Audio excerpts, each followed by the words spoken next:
webinar of the Food Trails Impact Investors Living Lab. We're going to be focusing today on connections between financial interventions, policy, and food system innovators, framing this discussion as a discussion about financial literacy among food system actors and policymakers. My name is Joe Robertson. I am a Senior Advisor for Sustainable Finance at EAT, working with the Food Trails Impact Investors Lab team to organize this series of events. And I'm just going to give you a brief background introduction to some of what we're doing with this lab. We're going to be addressing today 3 core questions. The first one is about how you define impact investment, and we're specifically framing this question as investment for impact. So there's impact investing as a specific business model, as a specific mission statement from certain organizations, but then there's the overall quest to invest for impact beyond the financial bottom line. And we're looking broadly at all of the different actors that have a role in shaping that environment in which investment for impact can come in and then scale up. We're then also looking, second key question, at how mainstream actors in business, finance, and also policy, and how activities at the community level can help to resolve and remove structural barriers to progress.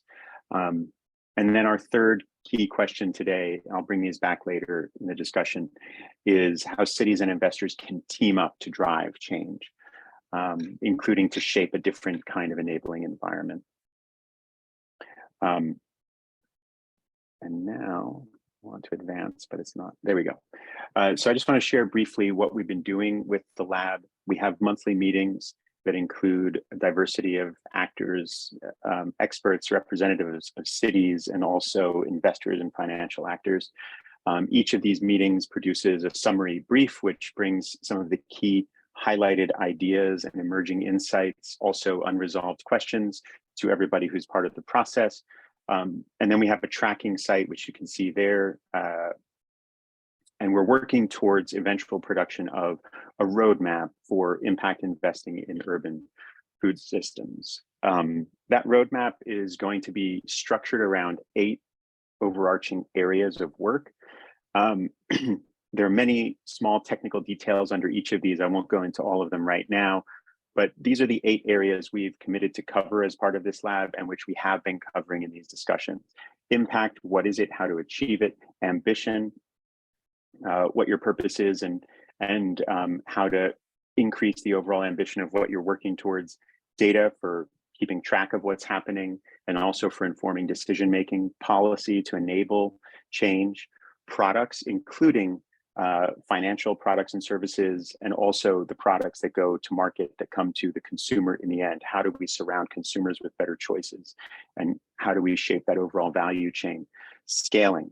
Some of the most innovative food system enterprises are very small and local, and that's part of their virtue and their effectiveness. But ultimately, if we're going to transform the food system, we need to be able to scale up those innovative startups. And so that's one of the challenges we're looking at. Capacity across the entire value chain, capacity from cities to not only shape policy and investment, but to also support capacity building for the relevant actors, the community level, the city level, and even at the region and beyond. And then community. We know that we're not going to functionally improve food systems unless there is uptake at the community level. People need to actually adopt new practices, interact with new business models, and make good on those investments. Now, this might seem like a small thing, but we've taken those 8 areas and we've begun to put them together into something that looks like a roadmap, where community might be the last consideration for people who are focusing on financial investment return. But if we're looking at this type of systems change, it's one of the first things we have to be able to address. Ambition and capacity happen there. Data and policy have a clear interaction that allows them to convert what's happening in those other areas into something that is scalable, into products that can work in the world and be self-sustaining, and ultimately impact is what you end up with in the end. So this is just a brief overview of what we're working towards and how we're working to broaden the definition of investing for impact, really looking at where the levers are to improve the overall environment for investment for impact to get to work and make change in people's lives. So just before we start our presentations, I'm going to ask our team to bring up a poll to just get a sense of where you are, what you're thinking about. And it's just a quick, simple poll with a couple of questions and should be on your screens now. Please, feel free to jump in, put your answers in. And this is just something that will help us get a sense of who's here.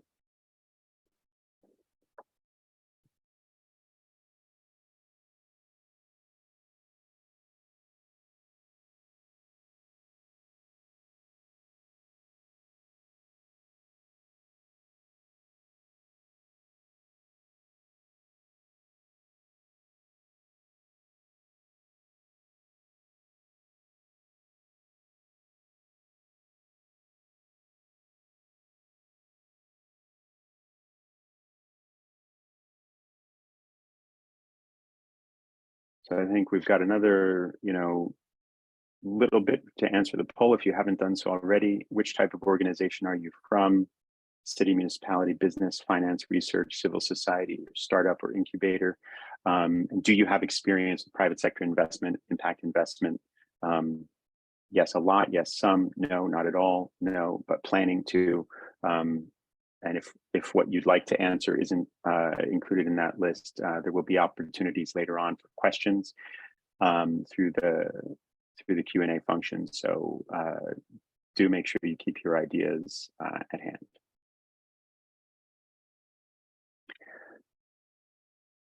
Great, thank you. And here we have, it looks like predominantly we have cities and municipalities and research. Those are our two biggest constituencies. Civil society after that, business, startup and incubator, and finance is last.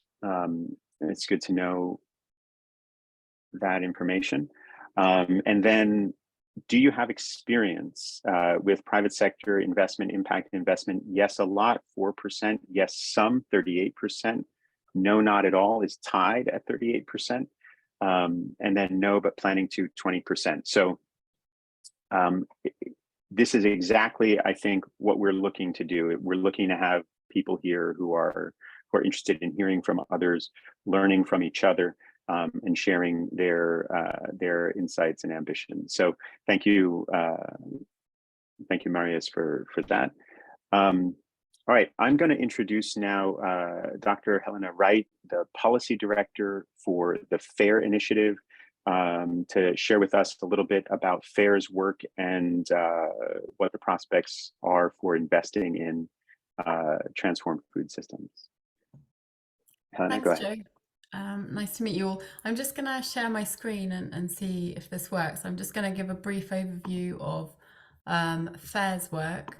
I want to caveat quickly before I start that I'm not an expert in impact investing. So coming to this from the kind of broader background of ESG and basically, as Joe mentioned, kind of investing for impact more broadly rather than specific impact investing. Also apologies that I'm not feeling too well today. So if I turn my video off later, that's why. So just apologies in advance. Just going to share my screen quickly. Can you see my screen there? Yes, we do. Excellent. Let me just go from the beginning. Great. So just a little bit of background to FAIRR. So I'm Helena Wright. I'm the policy director at FAIRR. And we're an ESG network for investors. And we currently have members with 70 trillion in terms of AUM. So that's grown really rapidly over the past 7 years since we were launched, which I think shows the amount of investor interest in addressing the risks related to the food systems and also the opportunities as well in the sector. And our investor members are really kind of located all around the world. You can see from this chart here, there's quite a number of members from both North America and from Europe, as well as some and growing membership in Asia and other parts of the world. And that, I think, reflects as well some of the environment related to ESG investment, probably more broadly, in terms of there is a need for more ESG and impact investment more globally as well. So our work helps to shine a light on the most material investment risks related to the global food system. In particular, we have a lot of focus on the risks related to intensive agriculture and in particular animal agriculture. And those risks are quite extensive in terms of areas like climate change. So around 14.5% of global emissions come from livestock specifically, around a third of freshwater supplies. And as you know, agriculture is a leading cause of deforestation, as well as Amazon deforestation, as well as a large consumer of antibiotics, and associated with other risks as seen in this diagram here related to health, also working conditions and labour risks. Just to touch on human health as well. So we know in particular a lot of investors are getting interested in the risks related to antibiotic resistance, which has been described as a silent pandemic by the G7 last year, and also are trying to address those risks within their investments as well, because that could be another sort of huge risk to human health over the course of the next decades. Other human health risks as well are obviously sort of the growth of chronic diseases and the associated healthcare costs. And this could be something which is relevant to cities as well in terms of health and well-being of citizens. And in terms of risks related to livestock production, as I mentioned, that is a particular area because there is a lot of use of agricultural land, water use, and impacts on resource use as well that we cover in our research. So our research, we have a FAIRR protein producer index that looks at some of the largest protein producer companies around the world. And that also relates to global supply chains as well, because as investors actually engage with those companies to try and improve their performance, that has an effect down the whole supply chain as well, including the companies that actually are sourcing from those companies as well. And you can see on the right hand side of this graph, this just shows how interconnected the global food system is. A lot of the largest retailer companies are obviously sourcing from companies that are associated with high ESG risks as well. This is some of the results of the protein producer index this last year. There's about to be a new index report coming out fairly soon. But as you can see, a lot of those companies have performed quite low in terms of greenhouse gas emissions, deforestation and biodiversity, etc. And actually two of the worst performing indicators are water use and waste and pollution as well. And the index uses a wide range of existing benchmarks as resources and links to other tools and resources, for example, Science-Based Targets Initiative. But one interesting area for investors that we work in is the investment in sustainable protein, including plant-based food production. Just giving that as an example here of a kind of impact area that a lot of investors are interested in. For example, you can see from this graph that the interest in plant-based food production is growing over the course of the last couple of years. And that's a range of different technologies in the supply chain: plant-based, hybrid, cultivated, fermented.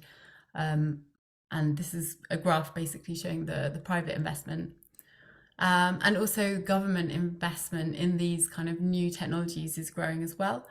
In terms of alternative proteins, we've seen certain countries in the world setting up sort of alternative protein hubs or innovation areas, and that plant-based food market is also growing as well, which has a range of benefits for climate, biodiversity, and other ESG risks.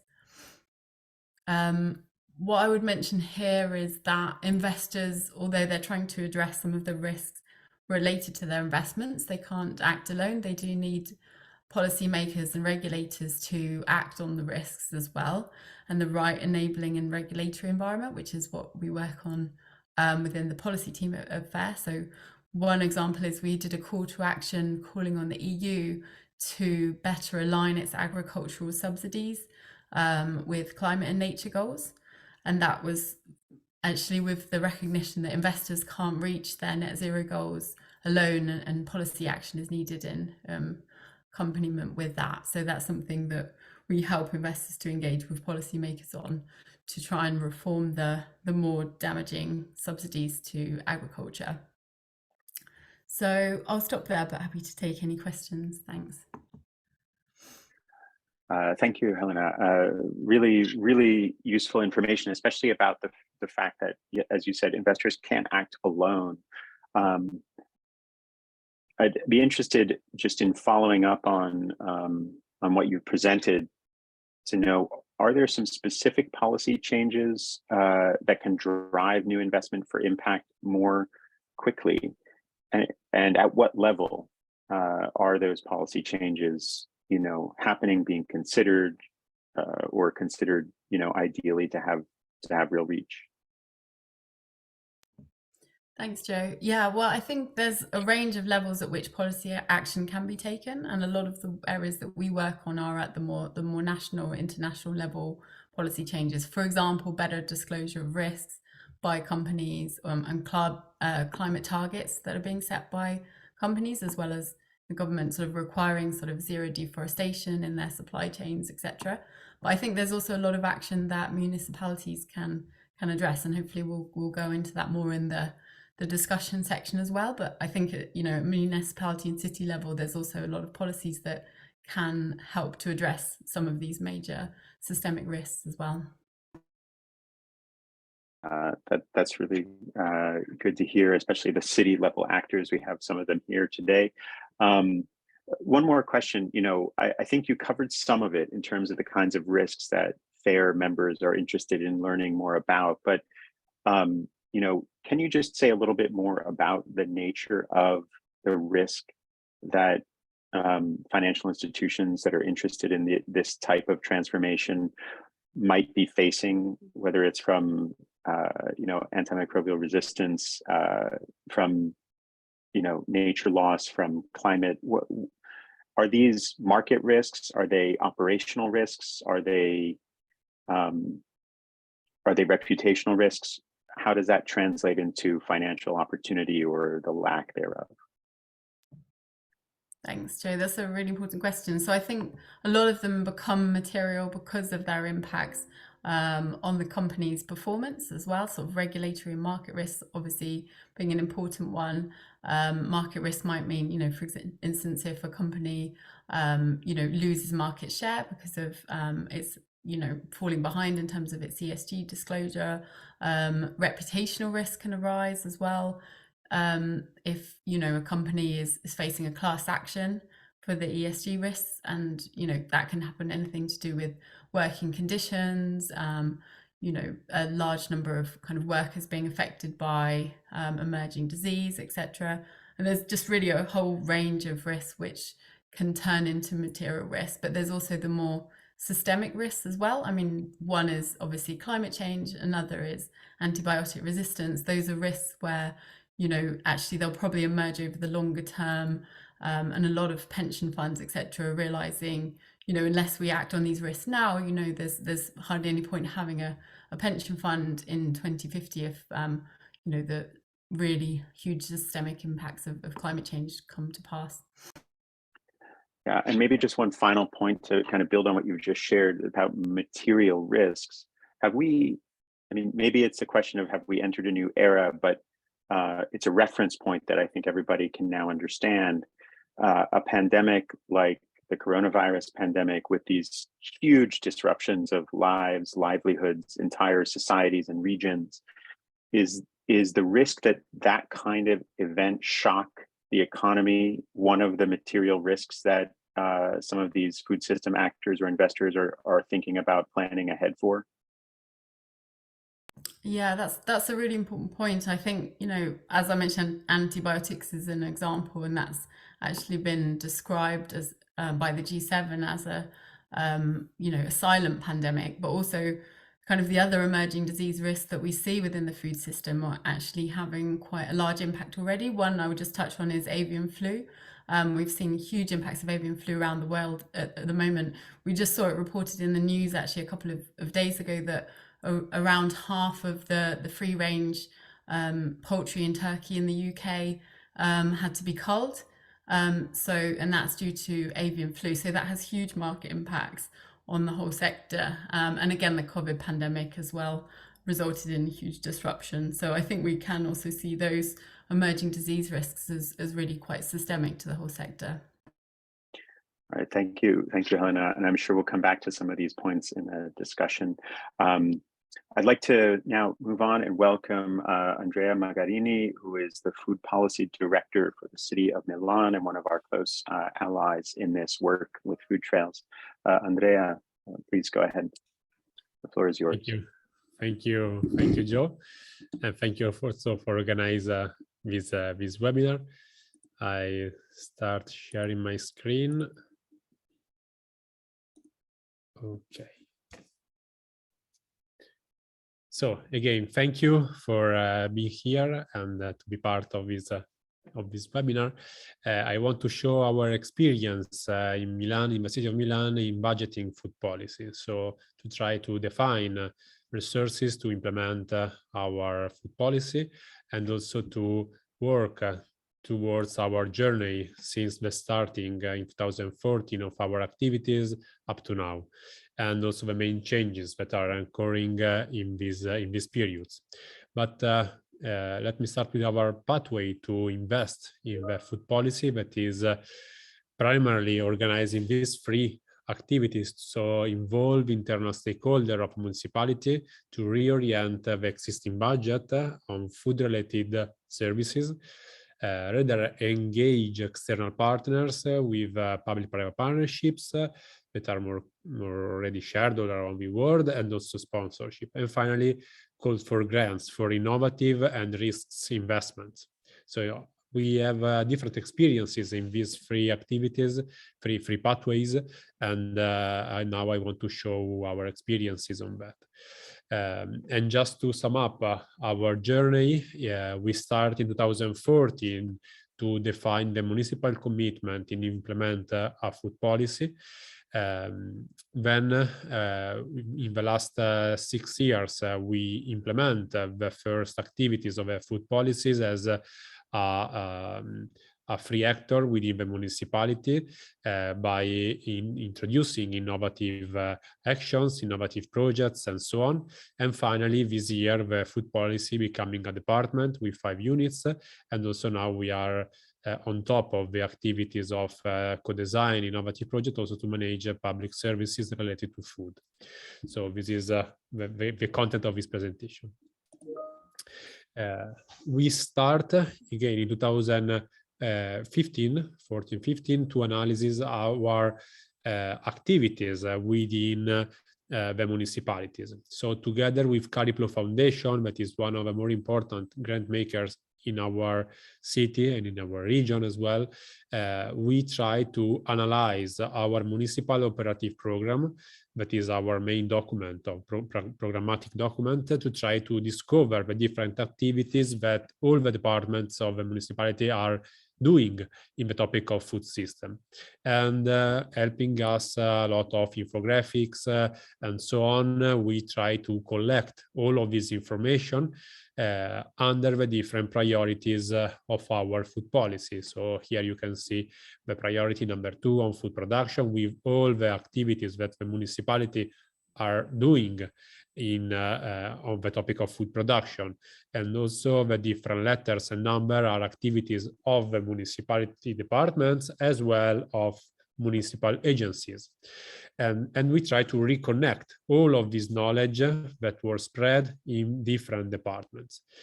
Here also you can see on below, you can see the different food policy priorities and also related to the different departments that are engaged. And you can see how all of the activities are spread in different departments and so on. And here the main image. So the educational department were the more active on the topic of food. You can think about school canteens, as well urbanism and planning department, environmental, welfare, economy, the major department, as well budget. And together with all of this knowledge, we try to establish a dialogue between and among all of these actors, internal actors and external actors. We try to organize meetings to convince them to work together to transform our food system, to convince them by exploiting simple tools like policy brief, joint meeting with external partners. So we try to move in this as a free actors to try to move their interest. And also we work with external partners. Here you can see a selections of few of about more than 200 of partners that we engage in the last 6 years. So in the central, in the inner circle, you can see the principal MOU, the main relation with another actor, so the Curriculum Foundation, that define all of our commitment as well all of our approaches. We are working in the framework of responsible and research investment. Secondly, the direct engagement of the municipal agency. Third, in the third circle, you can see the MOU with systemic partners of the cities, and finally other partners. But in this way, we try to connect a relation within, inside and outside the municipality. We work also in the framework of a community of practices by engaging different partners that are few for work for a municipality, but a big effort to try to work together to transform their food system. And so we organize this framework each year under one specific topic: governance, food waste, school gardens, short supply chain, so on and so forth, to try to understand what the different grassroots movements, small associations are doing in our cities. And in this way, we engage department, stakeholders, as well shareholders. And in the first 6 years, so from 2015 up to last year, we were able to engage all of these resources. So 87 million euros on local agriculture, and then I go more in detail on this part, about 4 million euros on food aid, 600,000 euros on food system assessment activities to understand our domain of actions, about 2 million on food waste, 6 million on food habits. And here you can see also some other kind of labeling of these activities, the kind of sources.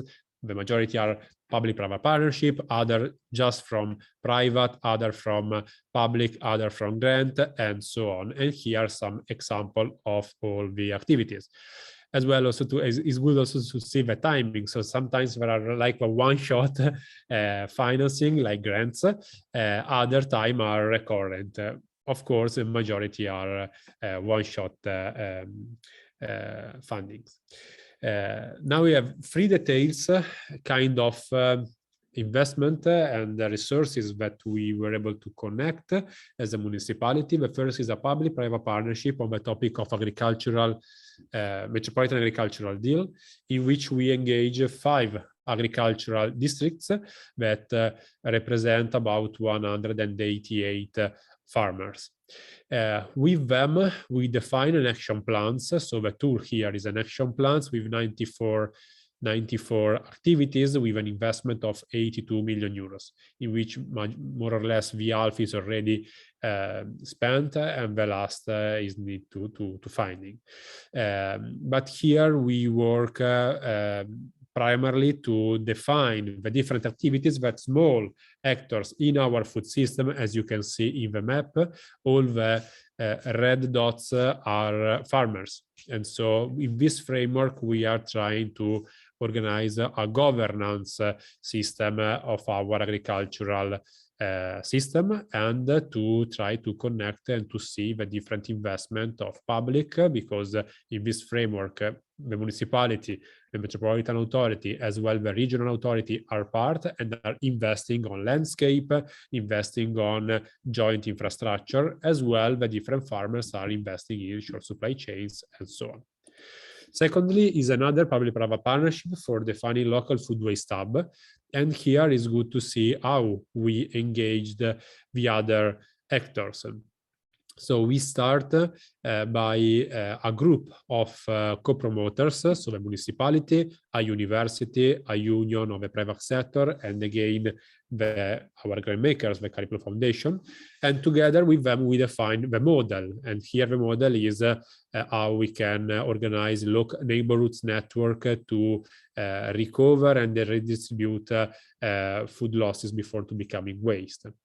And we start with a pilot one by try to see and monitor the impact of the first of this hub. And then we, together with the promoters, we define a call for partners. A call for partners to catch, to try to find in the city other elements for this project. So spaces for the hub that are physical space, sponsor to invest in that hub to implement the hub, and then managers. And so with this call for partners, in each hub, we engage different partners.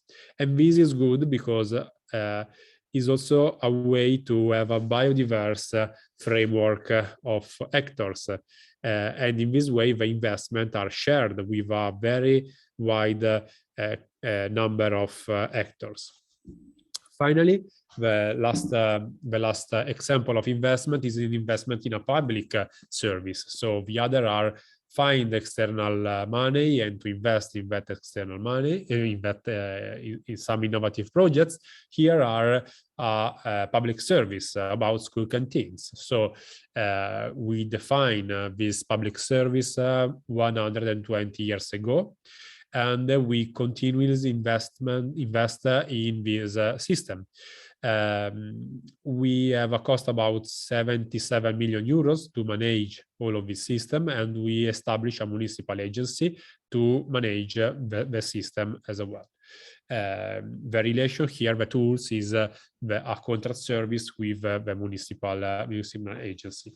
Half of the cost is paid by the municipal budget, and half of the cost is paid by family.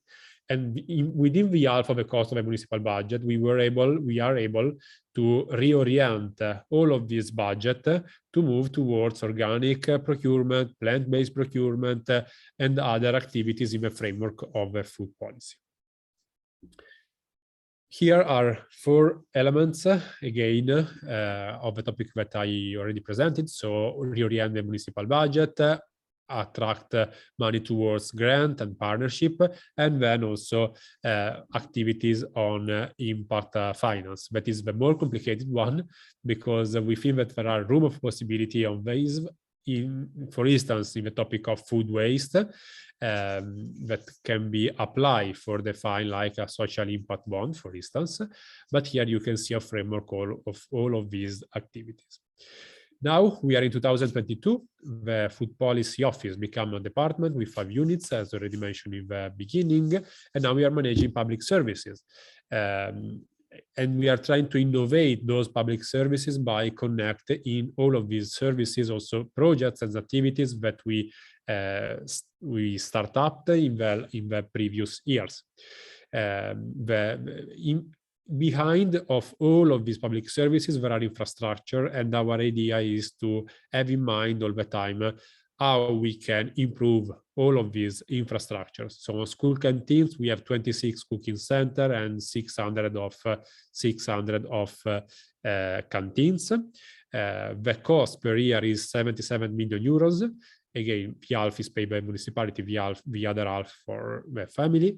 On the topic of agriculture, we have in the map, you can see the agricultural surface that is managed by the agricultural unit, as well a farmers market, as well municipal farms. All of these infrastructure are owned by the municipality and are rented to farmers.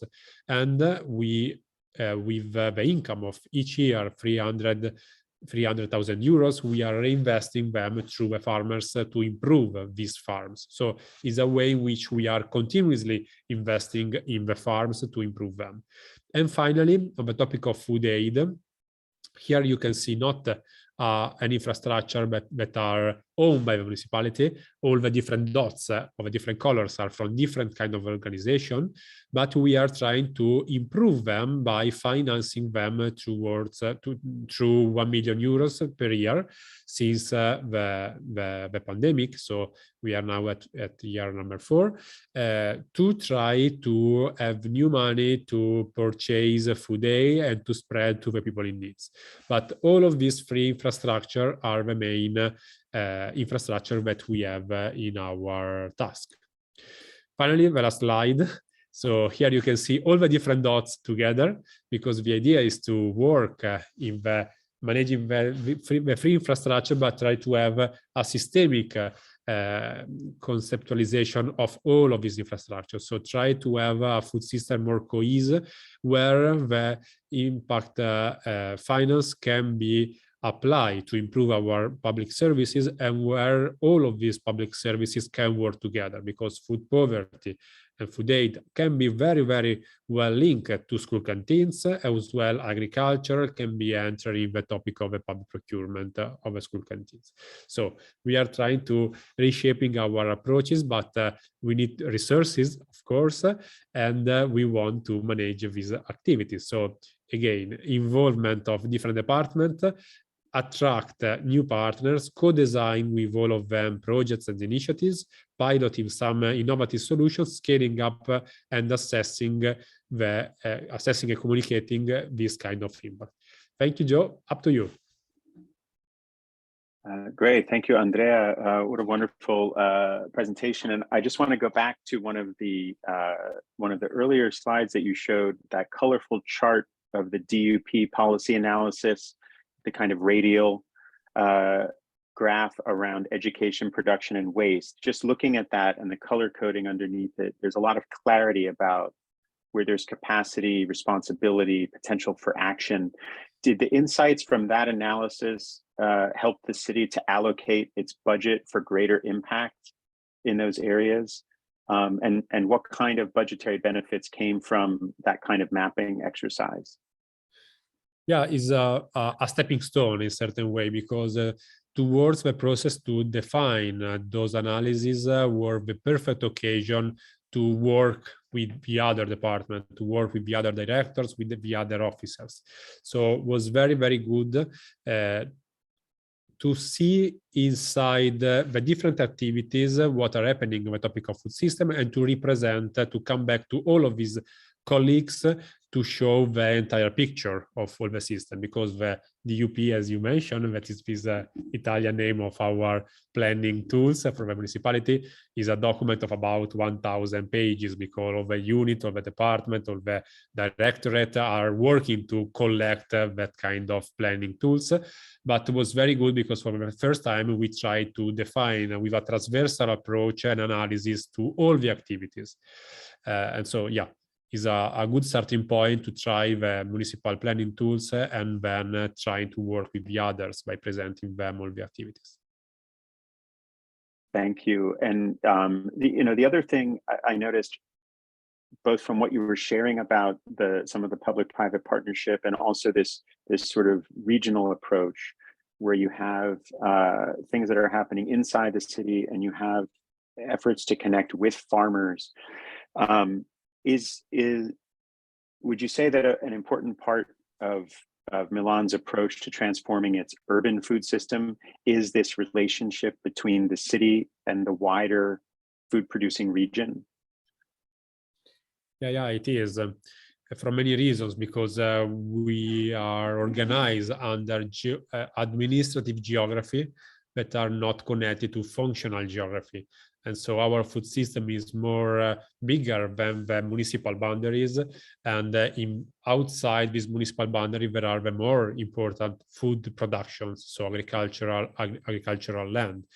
And we have an agricultural district within the municipal boundaries with about 32 farmers that are working with us, but we have also the other 100 of hundreds of farmers. And so towards other and our 5 agricultural districts, we are working together, and this tool of Metropolitan Agricultural Deal is perfect to have a space of cooperation among all of us, a space of accountability of all of our investment, and a space of co-design new investment together. You know, that's really fascinating. I know you had said that there's budgetary support for some of the transformational improvements to farms, but the point you've just raised about how the Metropolitan Agricultural Deal helps create the opportunity for co-design of investments. And I think that's, in your experience, is that something that investors needed to learn about, or were they already looking for something like that to happen? What were non-municipal investors, you know, what was their early interaction with that kind of deal? That's a good question. I think that there are space. So I present a lot, and the majority of my presentation was put on public services, so school canteens, farmers markets, food aid, and so on. But there are also other big elements that are more connected to the municipality, like, for instance, the wholesale markets, where the municipality provide the space, so the market as well. And inside are working hundreds of wholesalers that are private, that are working with our private. They are buying food from private sector, and they are selling food to other private sectors. So the municipality just provide the space and some simple rules for a good working among all of them. But I think that if they can be well connected to the main picture of a food policy, main picture of the entire food system, they can also be better connect each other. So that, and also they can reorient their investment to the work in the broader picture of a food system. It's not easy have this kind of approach, because it's not easy to see what is the food system, what is the boundary of the food system, what are the actors that are inside the food system, what are the relations among the different actors of the food system. But if you can start with a research, if you can start to see, to map, also with a geographical map, all the different dots of the system, I think that also private investor can be more better oriented to invest in this system, because it's more easy to understand the different relation, and the market is relation. So this can be very useful. The market is relations. I think that's a good point for us to keep in mind. It's not all money, it's also policy, action, relationships. We have a few questions that came in through the Q&A and the chat. And so I want to give some space for these questions. You know, one of them is, you know, how can agendas for investment in plant-based food companies lead to more place-based investment? So it might be something you could both weigh in on, but Helena, maybe first to you. Investment in plant-based food companies, is there a place-based element to this, or is it sort of more global general? Yeah, I think there definitely can be a place-based investment that can be spurred on by municipalities as well. I think one interesting model could be sort of having innovation hubs and startups for kind of new sustainable food businesses, and that could be a range of sectors. I mean, not just plant-based foods, but maybe other kind of you know, food waste projects, other kind of, you know, entrepreneurs within agriculture could be located in the same area. I think that's similar to what Andrea was saying, in a way of kind of bringing people together for collaboration.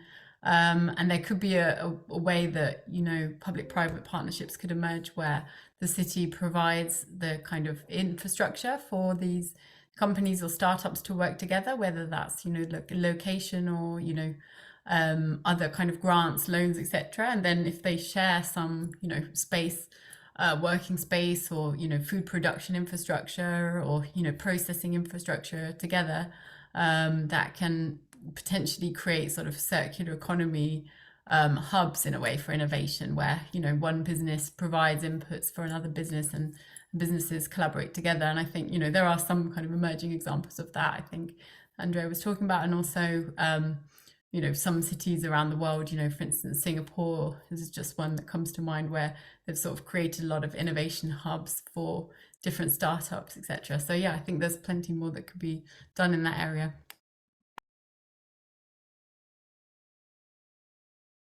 Oh, you're on mute, Jeff. I was saying it's really interesting. It sounds like you're saying in part that some of the resourcing of businesses that are part of this transformation isn't in finance itself, but in the connections between different actors who can facilitate improved food systems. And there's a role for cities there. Andrea, did you have any thoughts on this specific point about the place-based approach to food system transformation?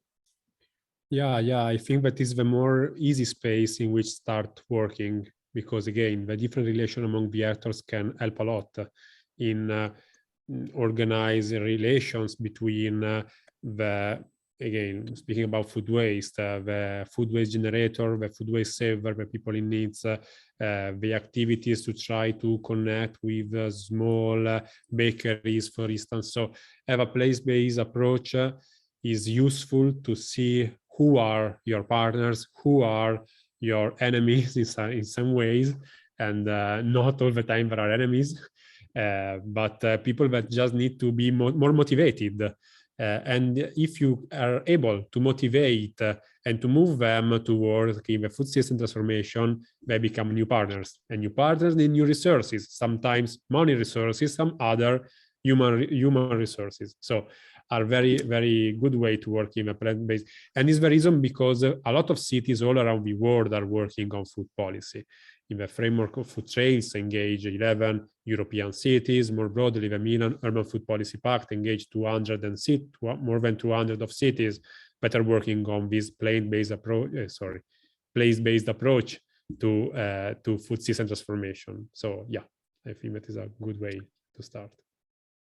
Great, thank you. And so there's another question about alternative protein products. There's a lot of interest, a lot of excitement, but then there are concerns from a nutritional perspective that have been raised by some about if these are highly processed foods, is there some sort of negative impact on health potentially there, including environmental health.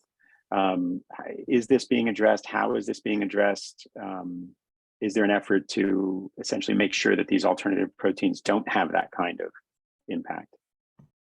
Yeah, I'm happy to speak to that. I think that's a really interesting question, actually. There's obviously been a lot of discussion around kind of processed foods and what are the impacts. And I think it's important to look into this question quite a lot in terms of, what we mean by sustainable protein. I mean, there's different types of processing as well. There's ultra processing, or there's actually minimal processing that can be done. And I think it's quite important to kind of look at the science really out there in terms of what health impacts are, and get more information from companies as well.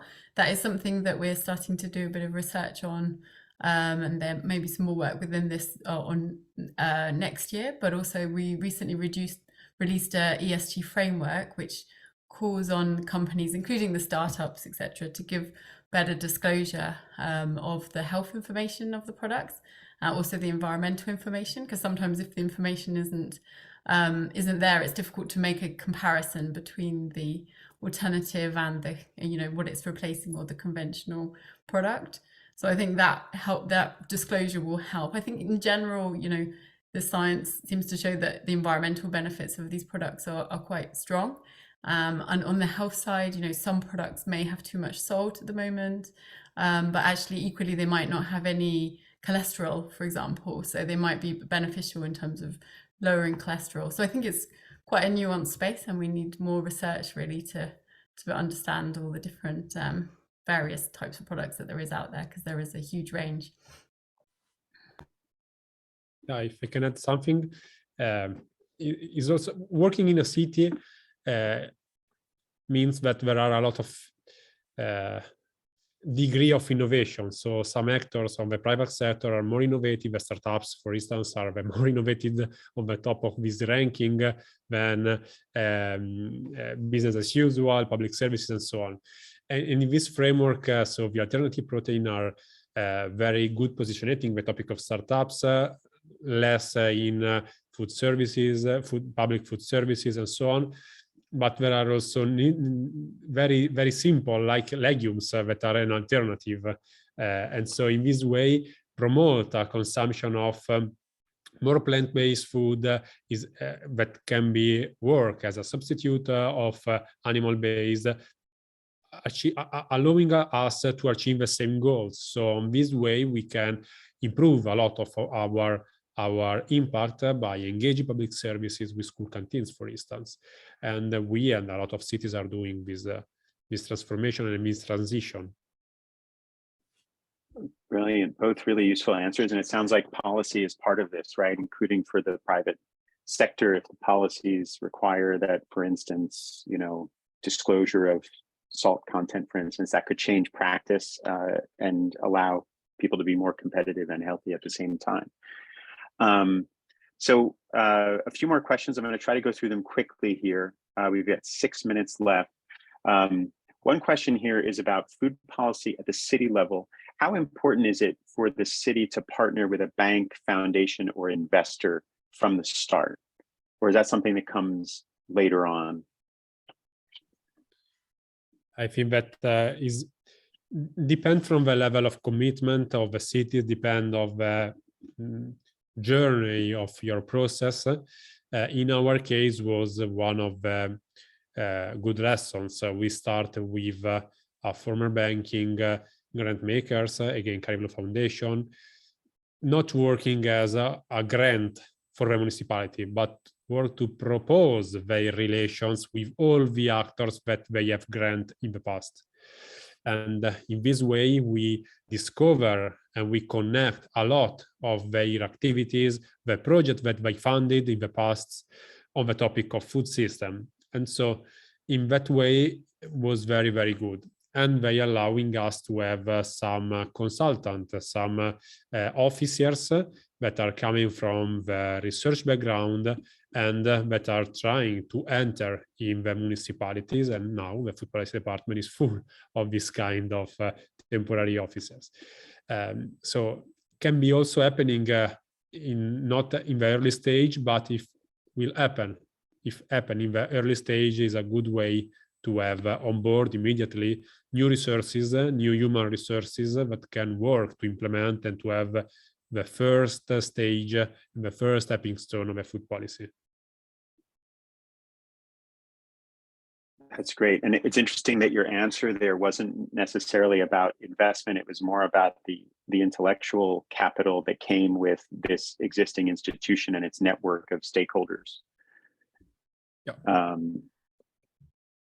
Yeah. So go ahead. I was just going to add to that briefly, which is that, cities and municipalities themselves can also be investors themselves. So sometimes, we see, actually there's, I think, a few members of our network as well that may be sort of a pension fund associated with a particular city. And, in fact, they're sort of acting more as a kind of a private actor in that regard, but also kind of can have a connection to the city themselves. So I think, yeah, there's a big range of where, impact investment can come from. Also kind of, pension funds associated with municipalities as well, and kind of what the city does with their finance and whether that goes into kind of ESG investment areas as well. Right, brilliant. Thank you for that, because that actually allows us to condense a few questions into one here. On that subject, we've talked about a few times about this broader investment for impact and all the different actors.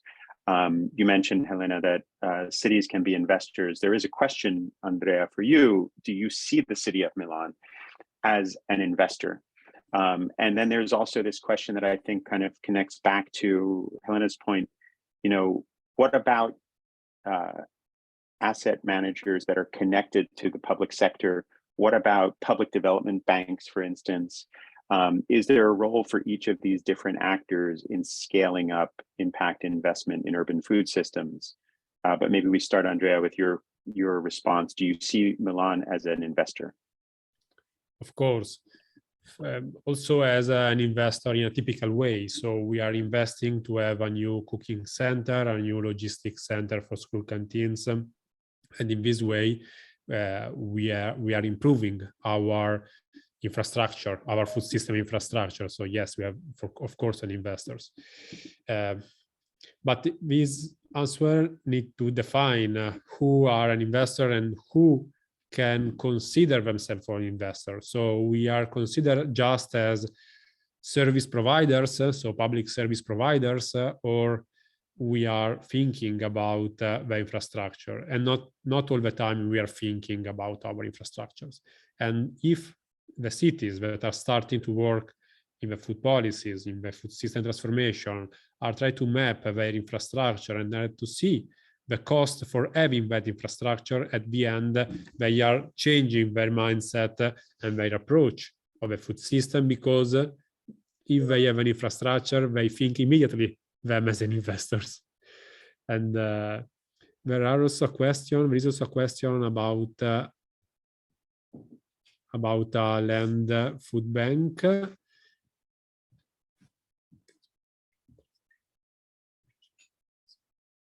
There's a question for you also about the Metropolitan Agricultural Deal and how much money is going to farmers.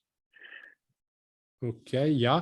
So we are collecting an income of 300,000 euros per year of from the farms, land, and farms that are owned by the municipality and are managed and rented to farmers. And all of these 300,000 are reinvested immediately in the farmers.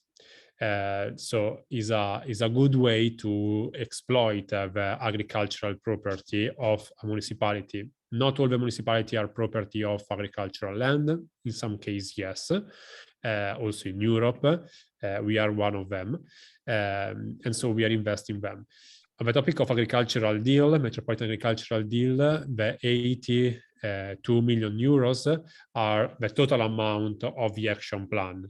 So one part directly managed by the different authorities, about 8 million euros from the regional authorities, about 5 million euros from the municipality, and all the others are directly shared by the different agricultural districts that are investing by having accountability to the other agricultural districts and together with us. And so together we are working to improve the agricultural system. The land bank, in our case, doesn't work a lot in our region, in our municipality. We have a regional land bank, but at the end, after a few years, no a lot of impact. So maybe can be a good point for other region of the world, but not for Europe, I think, or for sure not in the Milanese content. We have tried to promote one in our metropolitan area a few years ago, but also in that case doesn't work a lot. Great. I am going to thank you, Andrea. I'm going to put something in the chat here, which is a link where you can see an overview of this lab and our process so far for those who are interested in following up. And we're just over time, but I want to give you both one last chance to say a word or two quickly.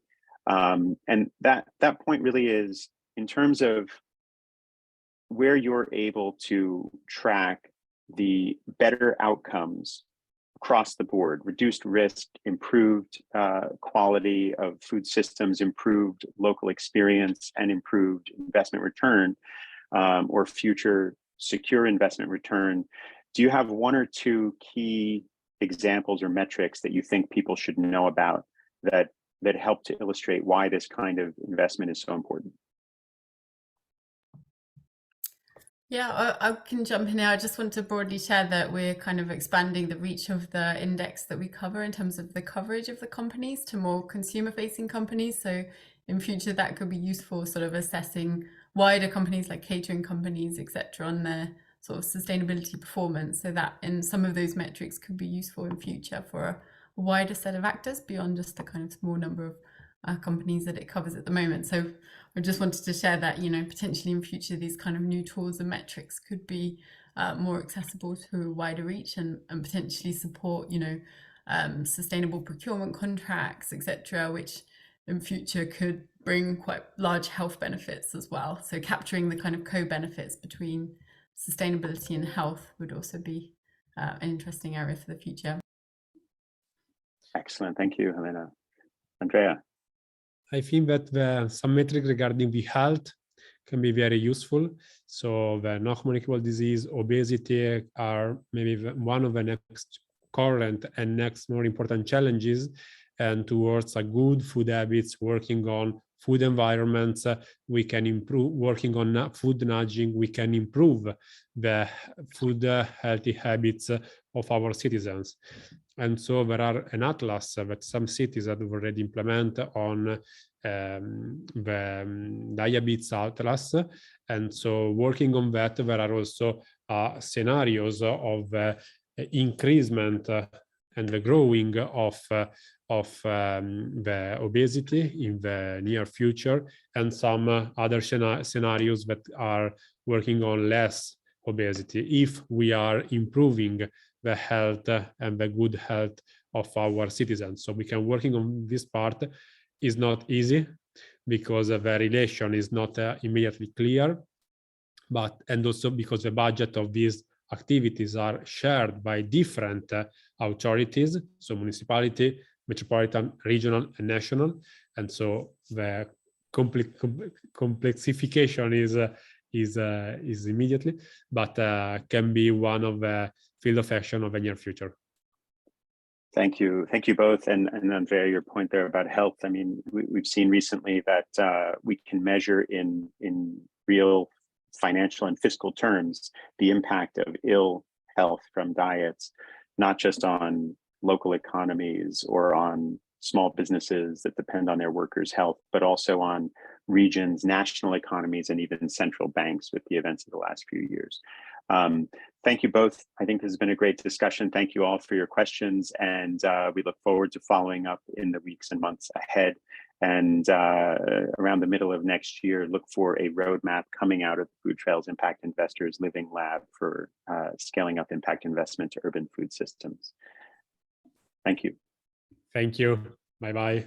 Thanks, Joe.